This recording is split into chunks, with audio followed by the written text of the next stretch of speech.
Hi, it looks like I am live. Thank you for joining us. This evening we're going to talk about Sauvignon Blanc.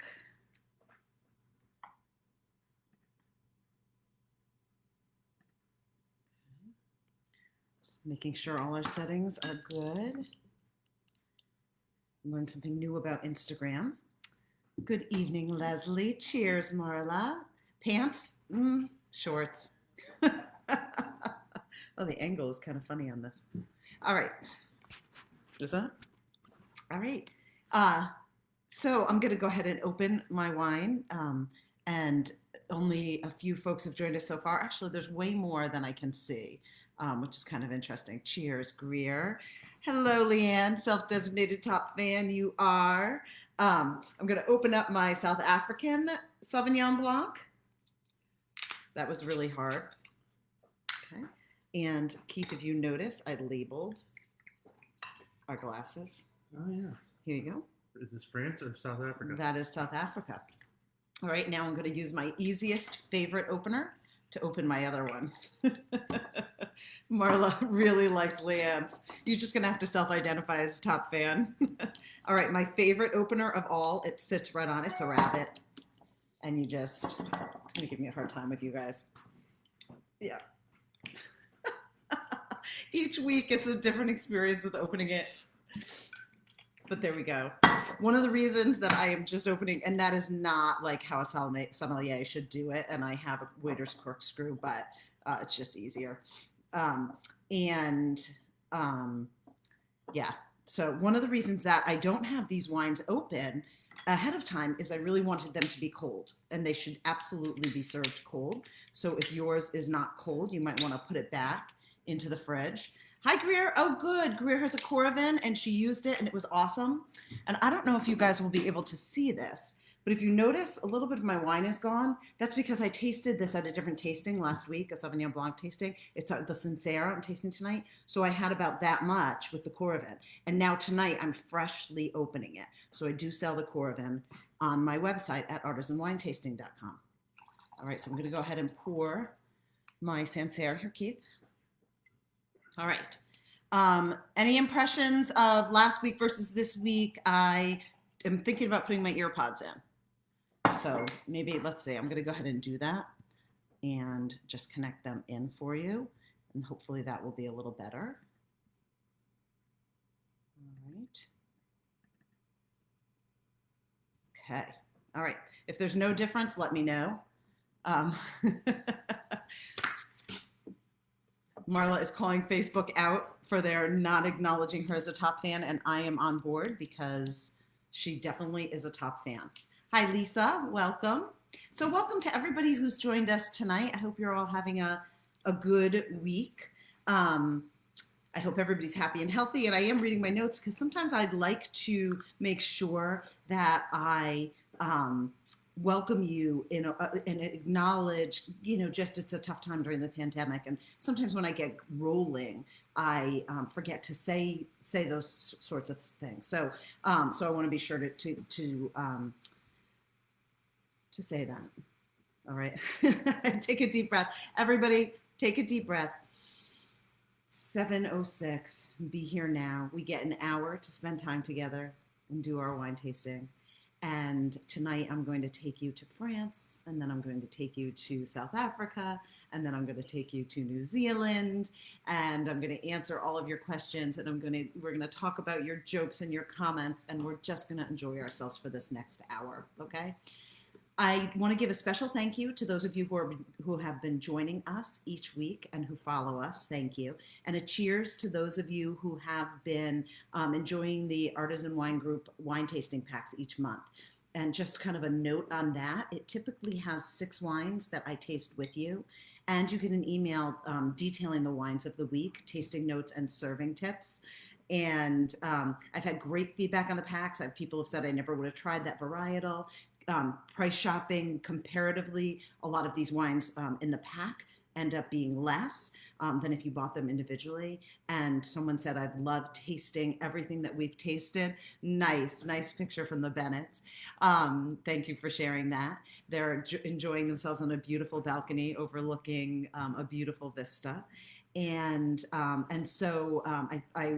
are finishing the June tasting pack tonight. And so, just a note on the wines that I taste, and anyone who purchases a tasting pack. All the wineries we work with, the wine is often handpicked, small family owned, almost always sustainable, organic, and or biodynamic.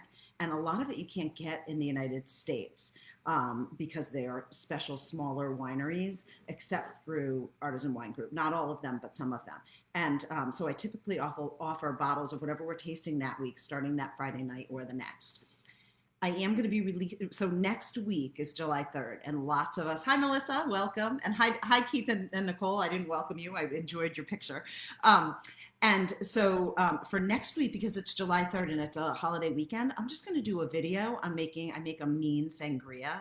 So I'm going to do a video making the sangria, and I'll put out the ingredients ahead of time.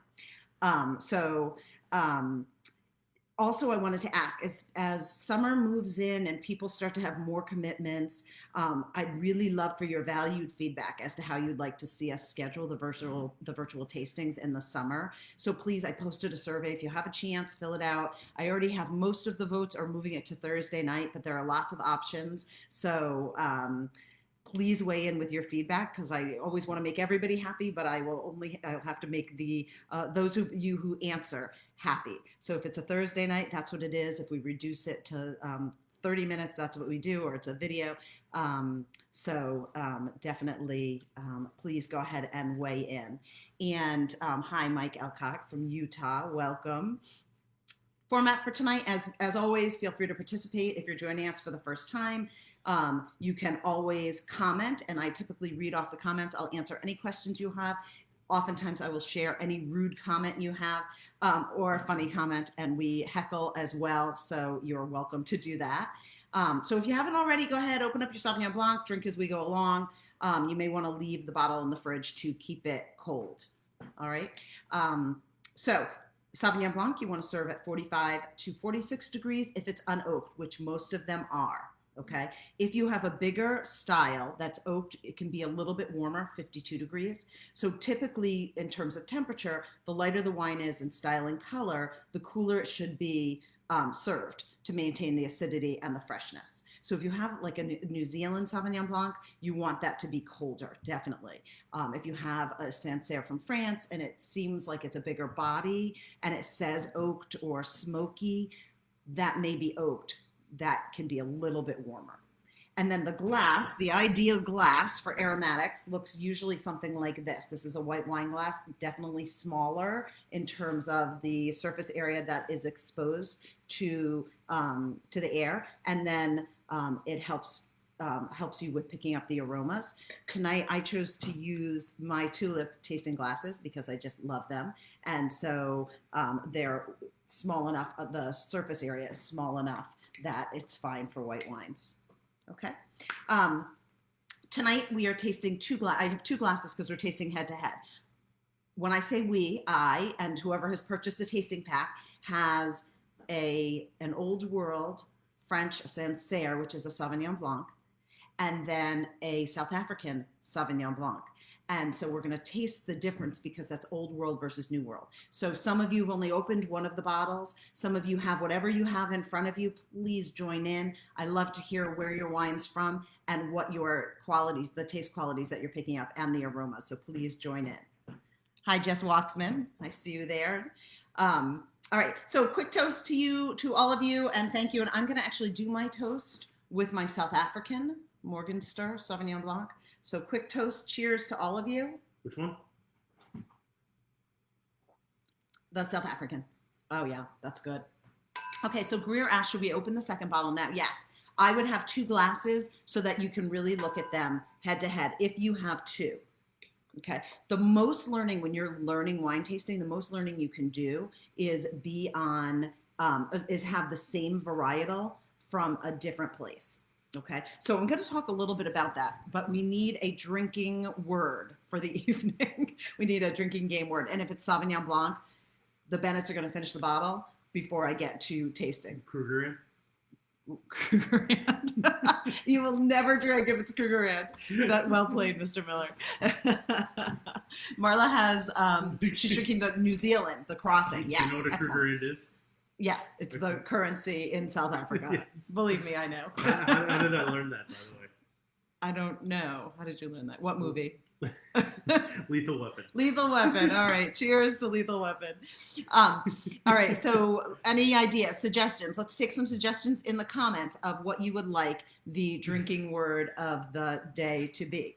While you do that, who am I? I cover it. I try not to cover it every week, but I do cover it. Just so you know, I'm the owner of Artisan Wine Group, and we do in-home. So in-person and virtual wine tastings. And so every Friday night we join together.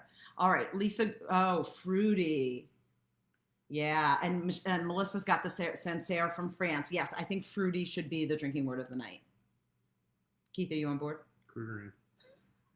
Okay, so fruity it is. All right. And if you don't have some food with you, cheers, Liz. Welcome. If you don't have some food with you, grab some snacks because we'll try them by the end with your wine. Keith is still pushing for Krugerrand. All right, let's make it. We can do both, fruity and Krugerrand. Excellent. All right. So let's begin. I mentioned that there's a difference between wine drinking and wine tasting, and we talk about this each week. But wine tasting involves concentration and consideration. It's the sensory examination and evaluation of wine. And that's what we're doing tonight. When we're tasting, it uses all of our senses to engage. So sight, smell, taste, touch, and hearing, vibrations even that run through wine. There are wines that there are wineries, for example, there's one in Italy that my former manager had visited, and they have Bose speakers throughout the vineyards, and they play music, and the vibrations they believe that vibrations influence the growth of the vineyards and the tastes and the qualities that come up. So we also use our memories, and we talk about this a lot. We use our memories to tell us about what we're experiencing. And so when we pick out taste qualities, we're thinking about, what do we remember? Where did that taste quality come from? And I use this example all the time because I think it's perfect. When I was doing a wine tasting once, and someone tasted and said, I taste something, but I don't know what it is. And then she said, it reminds me of my grandmother's kitchen. And the response from me was, well, that's spices, that's cinnamon, that's nutmeg, right, from baking, grandmother's kitchen. Unless your grandmother's kitchen smelled like mine, which was more mothballs, right? Yeah, no. So, Mine had a friend Krugerrand. Yes. Krugerrand. Cheers. All right. So anyway, so we're going to engage our memories in this as well. One of the things that I associate now with Sauvignon Blanc is Bordeaux. So when I was in Bordeaux, we were out on the top of the Museum of Wine, and we had gone for dinner, and they had this stunning Sauvignon Blanc, and I ordered oysters fresh from the ocean, and I didn't make that. Anyway, and someone had suggested that, actually the Wellers who join us, I'm not sure if they're on tonight, but they had suggested doing that. And it just sitting on the top of this Museum of Wine and drinking this stunning, light, crisp Sauvignon Blanc and having oysters with it, overlooking the Gironde River and the city of Bordeaux, just changed the experience of that wine for me. From now on, when I have that wine, that's what I'll think of. And that's why I love wine touring so much, going to Champagne. Now when I drink Champagne, I get a sense of the Champagne, the Avenue of Champagne, and the wine tours that I did and being down in the caves. So, of course, I highly recommend doing wine tours. And hopefully when the pandemic ends, that we'll be able to do some more wine touring. But definitely, wineries are trying to immerse people, their tasters, in the experience so that they have a different experience with the wine. And that's a little bit of what we're going to do tonight. We're going to do some immersion as I tell stories. Some of you enjoy getting that sense of place. Others of you not as interested, and that's fine. You just drink your wine. So think about, have you ever tasted a wine with friends that became your favorite wine? What was going on around you? What was the reason you loved it? Was it just the taste? Because there's lots and lots of different wines. Or was it the experience? Perhaps there's one that you tasted that when we first started engaging on Facebook, and you just had such a good feeling engaging with everybody that's one that you'll remember. A pandemic wine? Well, I don't know if that's great. All right, Keith would buy that for a Krugerrand. Cheers. All right. So overall, Sauvignon Blanc is a wine varietal originating in France, known for its high acidity, low sugar, bright, crisp, refreshing taste, and its affordability. It has great minerality, aromas, taste, and a nice crisp pucker. But there's a lot going on in your glass that we may not think about when we're drinking our Sauvignon Blanc. And I show you these two because they're completely different wines of the same varietal. And so as you've been learning, there's so much artistry that goes into creating these wines. And we're going to talk about that tonight. All right. So we're going to engage our senses. Let's see. Okay. What color is your wine? So we're going to look at this. Those of you who have two, we're going to look at the Sancerre first. Okay. And always you hold up white behind it. If you have one, share with us what you see.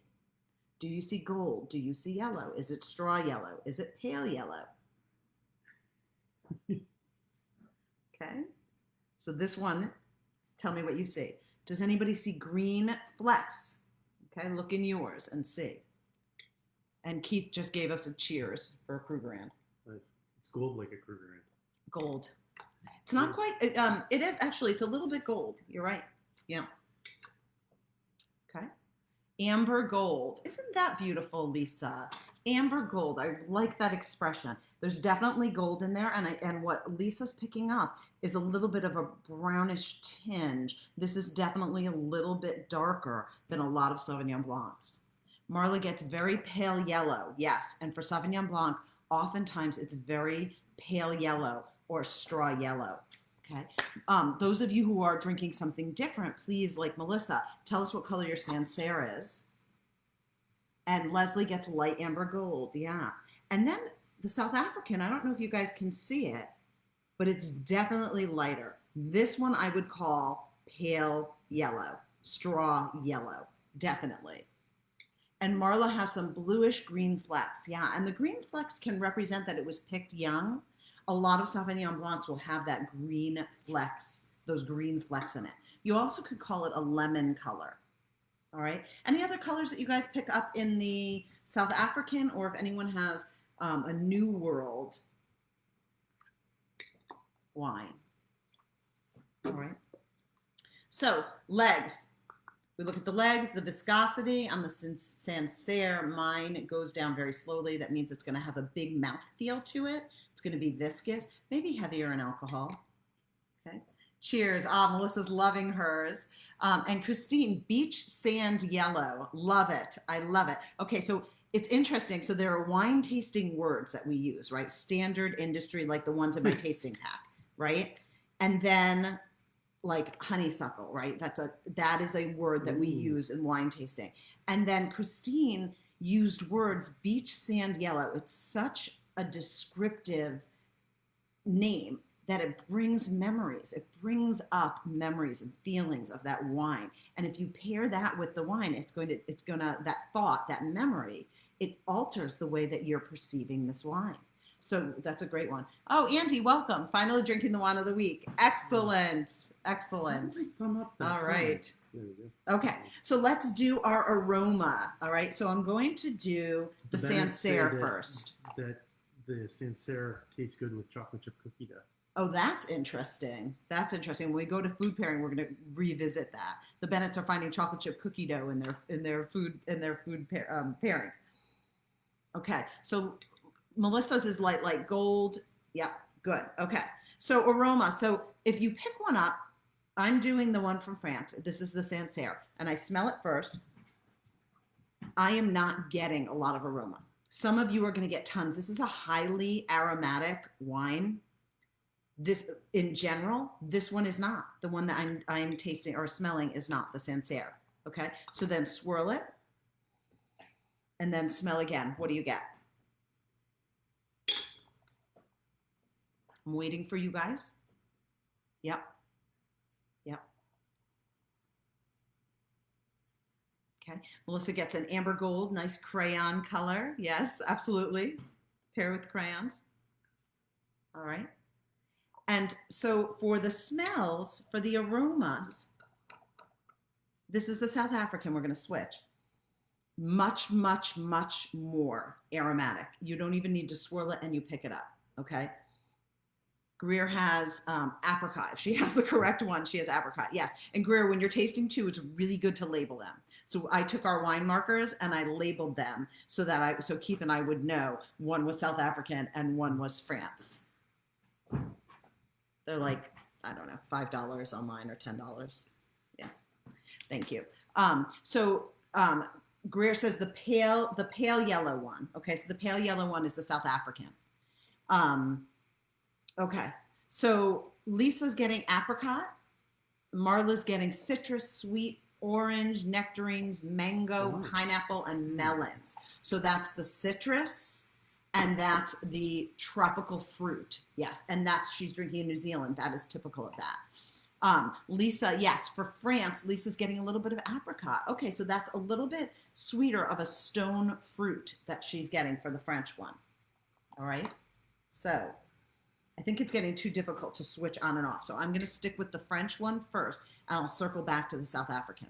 Okay, so for the aromas, in general, Sauvignon Blanc is going to have lemon, lime, pear, green apple, maybe a floral note to it, maybe some honey. Now, Keith, I don't know if you can find in this pile, but I have cat's pee. If anybody smells cat's pee, it's likely New Zealand. There is a scent that comes from the gooseberry kind of scent that comes from New Zealand, and it is identified as cat's pee. Sometimes there's an asparagus smell as well. Those tend to be New Zealand. And very, very often, the New Zealand ones have a grassy, herbaceous smell to it. So somebody who purchased, one of my clients who purchased this, my card game said, what is this going to be used for? That's the cat's pee.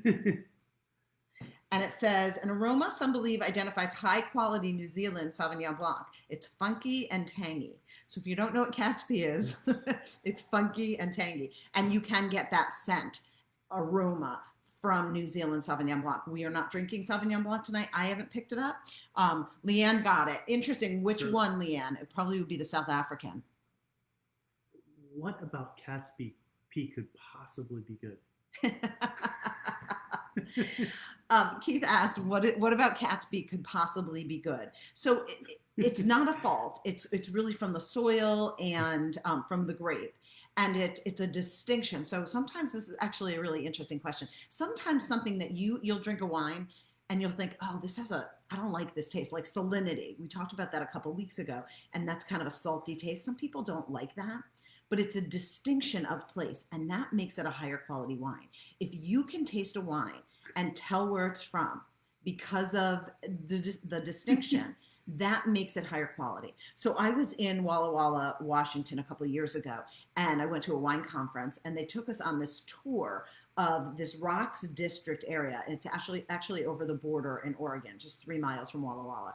And the soil has a ton of salinity. Their Pinot Noir was freaking amazing. It was stellar, fantastic. And there are only a few wineries in that area. It was unbelievable. But there was a distinct taste of salinity. So it's a little bit bitter, a little bit salty. It has a distinction of place. If you taste that wine, you know it's from the Rocks District in Oregon. It makes it worth a lot more money. And with certain foods, it will bring out certain qualities. So that's a great question.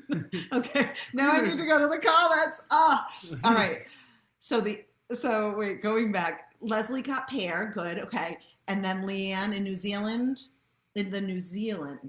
the Sancerre, she got green apple, okay. And the Sancerre is from France.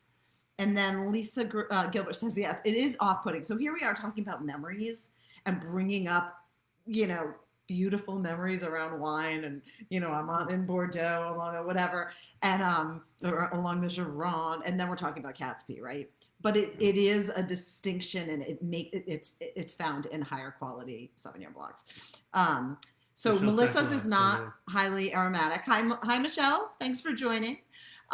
Melissa says hers is not highly aromatic, and sometimes there are some that they may, when they craft Sauvignon Blanc, they trade the aromatics for a bigger mouthfeel or a different mouthfeel. Okay, and different fruit and different. I just read Andrew's comment. A different taste quality. All right, so Andy, I'm sorry that yours. Andy, okay, I can't even address yours, Andy, but that is funny. So Leslie, yes, definitely. Leslie has many cats. I hope it's okay that I shared it. She's wonderful with animals, and so now it has a different meaning. I'm sure it does. So maybe erase, if you're enjoying these wines, erase the cat's pee. But I had to say it because we were talking about Sauvignon Blanc. It has to be said. Yep. Oh, that's funny. So Leanne got the Morgenstern. That's so funny. So Leanne, in the South African, let it sit for a little bit. Oh, it does. It does. It has the cat's pee scent to it. It definitely does. Oh, that's a good one. Yeah. So try it with foods. It's going to react differently with foods, and it's not a fault. What's the price point in Krugerrand? Krugerrand, cheers. Okay. So yes, and Greer is right. And Leslie, right? Lots of cats, and Leslie also it does a wonderful job with our dogs. So thank you, Leslie. Our monster dog. Yes. All right. So now I've kind of gotten off track, and I'm usually pretty good at getting back. No more discussion of. I don't think I said fruity yet. Cheers. All right. So those are the aromas in general. Okay. Taste qualities. What are you getting for taste? So we've thrown out a whole bunch, but you should not taste cat's pee and you should not taste asparagus. Okay. So go. What are you tasting? And these are typical Sauvignon Blanc taste. Everything you guys are going to put. Yep. Okay. Oh, and by the way, those of you with New Zealand Sauvignon Blanc, you'll also get a grassy smell for some of you. Okay. All right. Cheers. All right. So you guys aren't commenting on the taste qualities quite as much. So I'm going to jump in, but go ahead and share what you're tasting. There's grapefruit for many of you. That citrus, especially, specific kind of citrus would be grapefruit. Grass, you might pick out grass. Passion fruit. In New Zealand, you might pick out some passion fruit. Lime, green apple, Asian pear, guava, white peach, nectarine, and other herbaceous flavors like green bell pepper, jalapeno, gooseberry and grass, lemongrass. But then there also can be chalk, cat grass. Yes, citrus and gas. It could be cat grass. So chalk and wet concrete. Okay, and the chalk and wet concrete is going to come from Sancerre because that's the kind of soil that they have. You also might get some soil qualities from New Zealand in terms of flint. And that wet concrete. Okay. So those are overall Sauvignon Blanc taste qualities that you could pick out. So I know that I had asked you to share. So if any of those resonate for you as you're tasting, add it back in. Okay. Go ahead and comment. So grapefruit, grass, lime, green apple, Asian pear, passion fruit, white peach, nectarine, and then herbaceous flavors like green bell pepper, jalapeno, lemongrass, box of chalk, and wet concrete. All right. So Marla has a New Zealand Sauvignon Blanc, has a dry finish and more of a zing to it, almost like it's sparkling, but there is some lemon citrus and all the fruits that she put in. And so for crossings, there's a chance that they could add CO2 at the end for preservation for that sparkle to get a little bit of what we would call effervescence in it. I don't know that one specifically. Oh, actually, I did check it out, and it's that zing that they're going for, that zing of it makes it a nice kind of pool porch sipping wine, okay? If your wine is aged in oak, which the ones that in the tasting pack are not, but some of you may have oaked Sauvignon Blanc, you also will get vanilla, pie crust, dill, coconut butter, nutmeg cream. And if it's less ripe from a cooler climate like the Loire in France, Sancerre, you might get zesty lime, more green and herbaceous notes. And if it's more of a California wine, not herbaceous fruity notes. Those are two different things. Drink. Cheers. And if it's more ripe, which California tends to be, you're going to get more flowery peach. Okay, so that was a lot of tasting notes that I gave you. What I tried to do was cover whatever type of Sauvignon Blanc you are drinking. I wanted you to get a sense of the range, right? Citrus all the way to herbaceous. Okay, now there's lots of things that will affect what you're drinking. Okay, in the Sauvignon Blanc. So I have a little story for you. Years ago, my kids actually saved saved for me a small, what was it called? Small houses, honey? Tiny houses. A luxury tiny houses episode. And it was in a winery in Washington in the Columbia Valley. And so we went and we stayed in this tiny house, and it was a jet black house. It had wine on tap. And that was really cool, except they turned off the wine on tap, so they gave us a barrel tour. And it was absolutely beautiful. Hi, Lori. Welcome. Happy Friday. Cheers. Drinking word is fruity or Krugerrand, whichever we say. Cheers. That was two. That was two. So anyway, we go to this beautiful tiny house, and we leave the kids at the tiny house, and Keith and I go and get our tour and our barrel tasting. And so what they took out was the Sauvignon Blanc. They had a small lot of Sauvignon Blanc, but it had grown like crazy that year. And so we tasted it, and we tasted a whole bunch of reds. But what they told us is they grow at Alexandria Nicole, they grow Sauvignon Blanc for Mercer and for Chateau Saint Michel, because their vineyards are right next door to each other. Chateau Saint Michel, by the way, owns like 75% of the wineries in Washington State. And so ultimately what I ended up doing is I bought an Alexandria Nicole Sauvignon Blanc and a Chateau Saint Michel Sauvignon Blanc same year, knowing that from what they told us, they were the exact same grapes. And I brought them to a wine tasting, and we tasted them head to head. And you could taste, even though they're the same grapes, from the same exact area on the vineyard, same soil, same vines, you could taste the difference between the Sauvignon Blanc that was made at Chateau Saint Michel. It was pressed, put into stainless steel, just the basic fruit. That's what you're tasting. Where Alexandria Nicole, the winemaker, took those same grapes and crafted them. And so he may have kept them, I can't remember the exact process, but maybe he kept them on the yeast for a little bit, the dead yeast, or he could have oaked it, which I don't think he did. But it was spicier, and it had longevity to it, and it was definitely more complex than the other wine. And so if you ever have a chance to do that, that is such a great learning experience, to taste the same grapes created in two different styles. And so Sauvignon Blanc is, you can craft it. You can handcraft it and really reflect the terroir, but also the winemaking.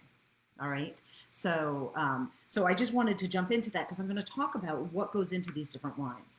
So I'm going to talk about the Sancerre first as I taste it. Okay. So it's a brilliant pale yellow. You get citrus, exotic fruits like mango, floral notes, fruity, white flowers, green notes. You get black currant leaf and asparagus. And then Lisa Gilbert pointed out that she got some anise. And so, yeah, they say there's licorice in this. And so those of you who have this, taste it again, and see if you get the licorice and the mineral.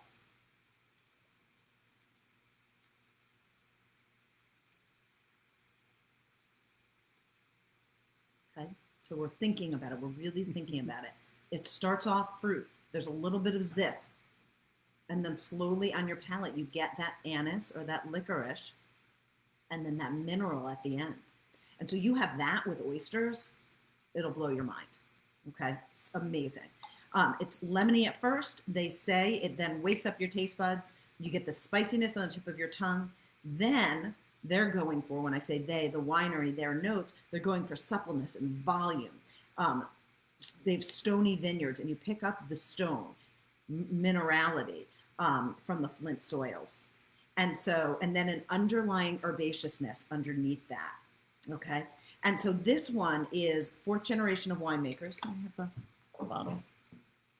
This is the Sancerre, fourth generation of a family wine grower. So it's been in the family for a long time. So oldish vines based in one of the top communes. It's definitely a cru in Sancerre called Sauvignon. And hi, Kristen. Thank you. Welcome. Um, and this winemaker farms his vines with minimum intervention. He ensures they focus on maximum respect for the environment, and he works the soil to respect biodiversity. So again, one of those that we talk about that may not be biodynamic certified, may not be organic certified, but he is definitely doing all the processes like many do in Europe. Okay, and his vineyard sits on 3 main soil types in Sancerre: limestone, white earth, and flint. Okay, and 2018 was a fantastic vintage. Whenever you talk about French wines, you always talk about the vintage. So I just want to share with you some pictures, okay? And I know we've talked about this before, but on Facebook I can't share screen to share the map. And so I'm going to hold it up for you. I'll hold it first for Facebook. Okay, so right here, the green section, that's the Loire, and it's only about 2 hours south of Paris. Okay, the green section right here. It's an easy drive. It'll be one of the trips that I take next. Okay, and it's beautiful, beautiful sweeping castles, beautiful rivers, and there are just some amazing things that are going on there. But the Loire, specifically for white wine, is known for Sauvignon Blanc. Now you may say, I thought Bordeaux, white Bordeaux's were Sauvignon Blanc. White Bordeaux's are Sauvignon Blanc and Semillon. Remember, Bordeaux was always blends, red or white. So the white is Sauvignon Blanc and Semillon blended together, okay? So I'm going to show you a picture of the village or commune of Sauvignon. And these are the vineyards from this winemaker, okay? And it's known for their Sancerre, and it's also known for a certain kind of cheese as well. Oh, good, Leanne. I'm glad you were able to pick up that mineral. You really kind of have to taste to think about it. But this sounds so funny. But if you took a wet stone and you licked it, you're going to get that mineral taste. So those of you drinking this Sancerre that we're talking about, see if you can get that.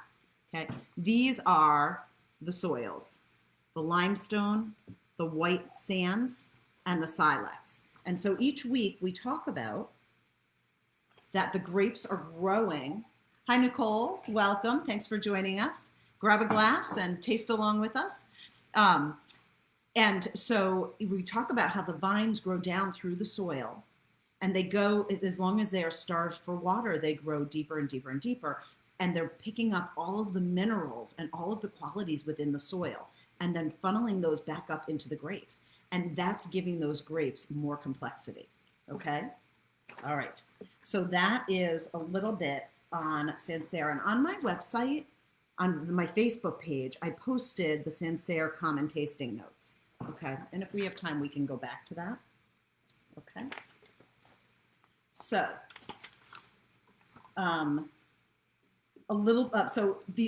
this is definitely hand harvested, a little bit of mechanical depending on the location of each plot. And there are, it's natural yeast, and he ferments each terroir. So each vineyard site, he ferments separately and then blends in together, even though it's the same grape. Okay, so a little bit just on his winemaking process, a little more on Sancerre. The soils have chalk. And so Sancerre, Puy-Fouimé, which I cannot pronounce. I think I need to take French again. But Puy-Fouimé produces wines of richness and complexity. So they're compact chalk soils, and that gives the wines more finesse and more perfume.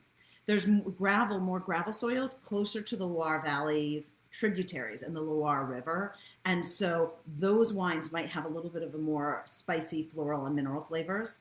And then there's more flinty soils, which produce more vigorous and long-lasting wines. And with limestone, that gives it a smoky flavor, a flint. And then fumé is the French word for smoky. And we're going to talk about that when we talk about California wines. And there's a new commune in Chablis, which is actually Burgundy, northern Burgundy, and they're oaking. They are Sauvignon Blanc, so they're trying new and different things. Okay. And some of these wines will go through a secondary fermentation as well to give it a bigger, greater mouthfeel. All right. So that's the Sancerre. Cheers to you, to those of you who are drinking fruity wines or more mineral wines. And those of you who joined us a little bit later, we have a drinking word of the night every night. And so the drinking word tonight is fruity. Cheers. Or my husband insisted on Krugerrand because we are going to talk about South Africa next. Okay. All right. Sancerre definitely will have a longer finish to it. Yep, absolutely. All right. Ooh, Leslie, fruity. South African is definitely fruitier. Oh, fruitier. Cheers. All right. So now we're going to go to the Domaine Guy. Oh, that was the Domaine Guy Les Simples. This is the Morgenster. Okay, this is Morgenster Sauvignon Blanc. It's a 2019. The other one was a 2018. Okay.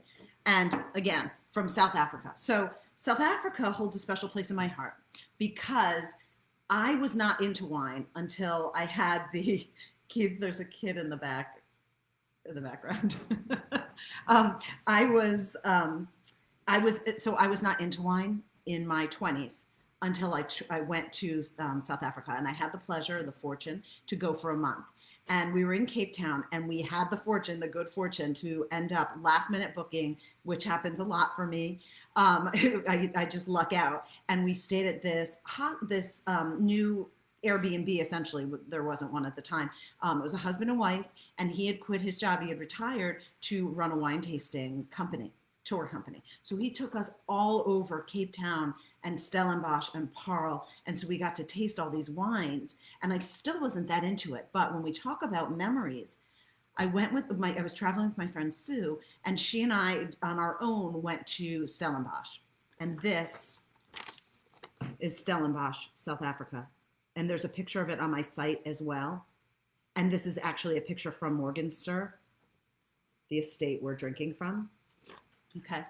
And we went to Siemensig, and we sat in their tasting room, and she ordered a Viognier, and I tasted it overlooking the vineyards in this beautiful site in the middle of South Africa in Stellenbosch, and it was so extraordinary. That Viognier is one of my favorite places to go. And so that really ignited my passion. And Kristen, I'd love to tell you more about South Africa. It was actually, it is really, Christine says South Africa is also a special place because that's where Dave Matthews is from. We need to do a cheers because Christine loves Dave Matthews. To all of you Dave Matthews fans. Cheers. So it was an interesting time. It was 1997, so it was right after apartheid, and we had crazy adventures. But for the wine world, that was really what introduced me to wine. Okay, so this is my South Africa map, and this is South Africa, right? It's at the tip of Africa, and down on the west corner, that is where all of the wine regions are. And Cape Town is down at the bottom, and Stellenbosch is let's see if I can see it here.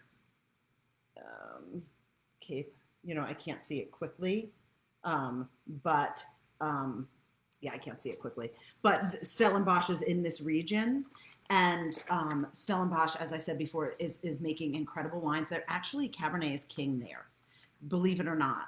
And so it's also the home of Pinotage, which I mentioned last week, but it's a combination of Sauvignon Blanc and Cabernet Sauvignon. And it's like a Merlot Pinotage. It's really nice, but it has a lot of spice to it. So South Africa, if you can get a Pinotage, it's really interesting to try. Let's had a farm in Africa. All right. So the Morgenster, we didn't do the tasting on the Morgenster. Tropical fruit, pineapple, melon, banana. Okay, those are the tropical fruits we're looking for. Guava, and this is New World, so it's going to be fruitier. It's going to have less minerality. Fruitier drink. Okay, and they really made this to be a porch sipping, pool sipping wine. That's what this wine is. It's a straightforward, fruity with a little bit of a zip to enjoy by itself, and then you can try different foods to go with it, and I'll suggest some. But because it doesn't have the minerality, I'd mentioned oysters before, because it doesn't have the minerality, won't be as zippy and won't go as well with the oysters. Okay. And Lisa Gilbert says, do you know the movie, Keith? I don't think he does. I don't think I did. All right. Morgenstern Winery. So, again, this is the wine. All right. It was founded in 1711. In 1992, Italian fashion magistrate or magnate Giulio Bertrand bought Morgenstern. And since 1994, he had been making wine there, and he hired Pierre Lurton of Bordeaux, Chateau Cheval Blanc, and Chateau Yquem, which are two of the top wineries in Bordeaux. So he hired him to consult. And so they try to let every vintage determine the blend, and they try to create wines that will age. A weird fact, but Giulio Bertrand is known for olive oil. He introduced olive oil because in Italy, olive oil and wines, vineyards go together. And so he introduced that, so they call him the father of olive oil in South Africa. But he passed away in 2018, and his daughters now run the vineyard, and they produce award-winning Bordeaux-style wines. So in South Africa, they're not known for their Sauvignon Blanc. I would look for Pinotage, I would look for Cabernet Sauvignon, but this was a perfect expression of a New World Sauvignon Blanc, and that's why I picked it out. In South Africa, for a while were making not good wines, not structured. And in fact, if you see a wine from South Africa, from Swartland, SWA, those tend to be high volume, lower quality. Stellenbosch is the region that you want to get them from. And so most of the wine production is around Cape Town in Stellenbosch. And Chenin Blanc, actually from South Africa, is called Steen. So if you see that, it's going to be a good wine.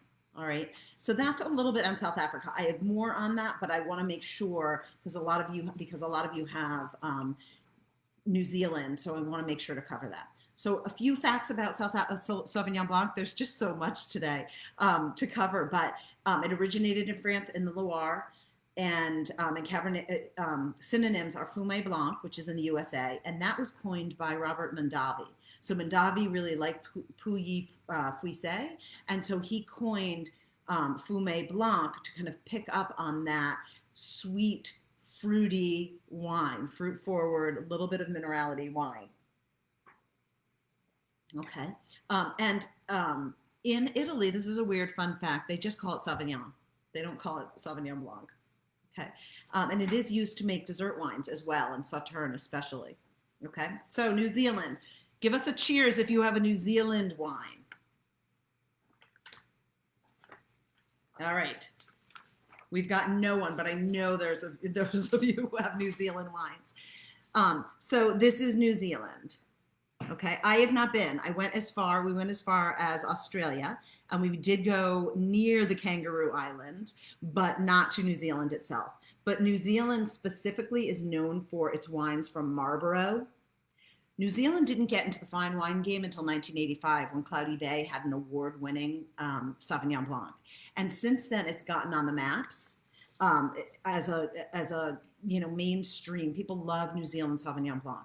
But when you have Sauvignon Blanc from New Zealand, if it's a $10, $12 wine, that is a mass-produced volume Sauvignon Blanc.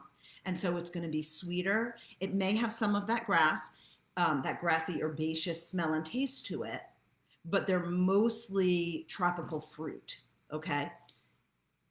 Lots of winemakers in New Zealand are kind of taking their craft to the next level. And so Kim Crawford is the perfect example, and I know a lot of you know Kim Crawford. I used Kim Crawford in a tasting maybe 5 years ago, and it was really interesting. People loved it. It was complex. It was fruit, but it was mineral, and it had kind of a bite to it, and it was decent with food, but it was stellar, and when people loved it and started to buy it. The following year, I used it in a tasting, and I did not like it, and I didn't know why. So now I know. What happened is Kim Crawford and his wife, Erica, they made Kim Crawford Sauvignon Blanc, and then they sold it to a big company. So it's more mass produced. Since then, he and his wife have gone and started their own new winery, which is they oak it, they hand pick everything. They are very meticulous about this wine. It's called Love Block. and it has spices in it. It's beautiful, beautiful expression of handcrafted Sauvignon Blanc from New Zealand, probably around the $20 price point. So I recommend that, but that's just an example of what can happen or what you can do to Sauvignon Blanc. So, yeah, and Lisa says, oh, I skipped over all of your movie references, but Lori, I don't want to miss yours. So if anybody else posted that wasn't on Lisa and Keith's movie reference posts, please share. Lori's drinking New Zealand Sauvignon Blanc, very light and crisp. So it definitely depends on the soils. So a little bit on New Zealand. New Zealand was an early adopter of screw caps, and screw caps, as we know, have really been preserving wine well. It's because it was kind of a less complex wine at the time that they adopted the screw caps, but more complex wine are definitely being screw capped now and are preserving just fine. The cork does add elements to the oak, as we've talked about before. I mean, elements to the wine.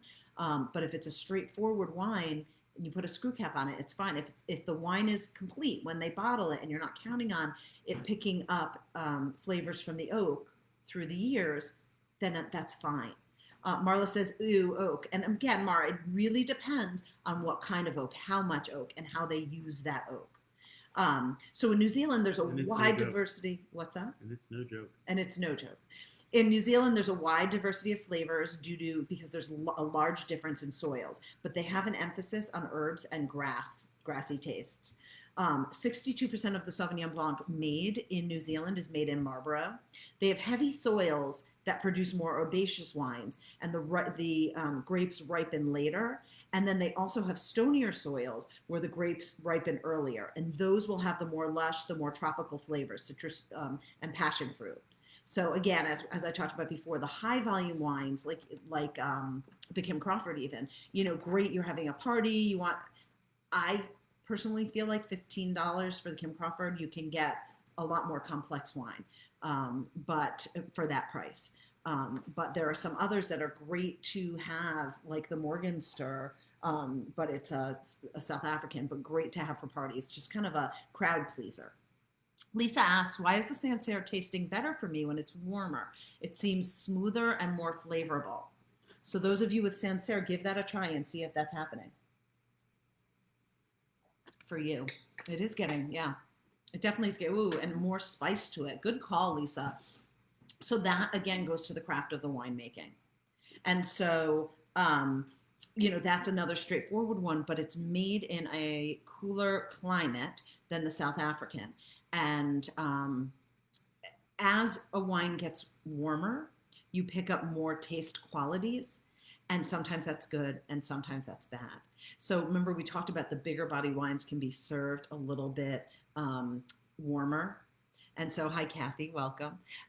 And so serving it warmer, it's going to reveal more to it. Now, I don't know that I would want to drink it warm, but I enjoy tasting it warm to pick up some of the other things that are going on. It is kind of more flavorful as if you're going to drink it on its own, definitely.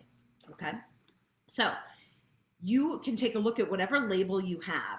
It can be, if it's French, it can be known as Puy Fumé. Someone else is going to have to pronounce that for me. Sancerre, Graves, it can say on it. Entre du Mer and Terrain.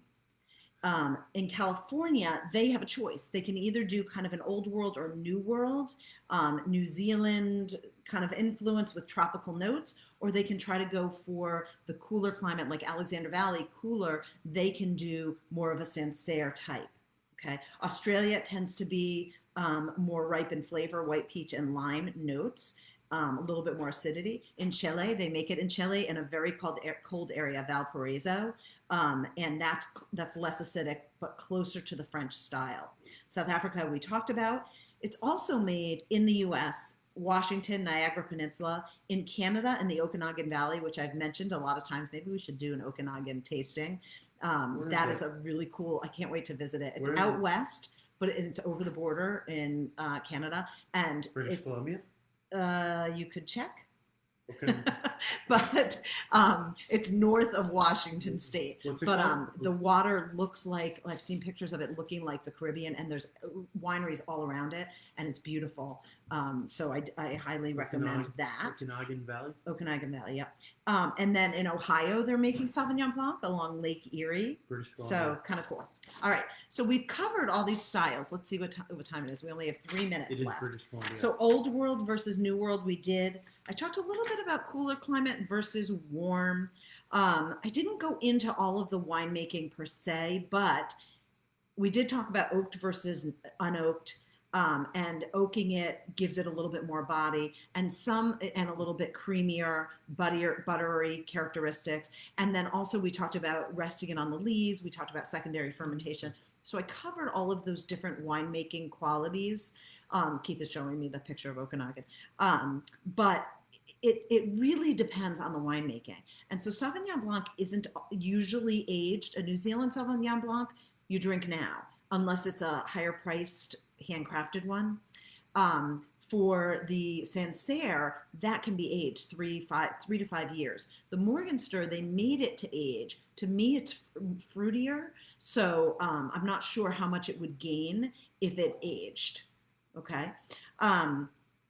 Food pairings. I know a lot of you wait for this time. Food pairings. Again, what grows together goes together. So Sauvignon Blanc, with its herbaceous nature or notes, pairs well with similar green herbs.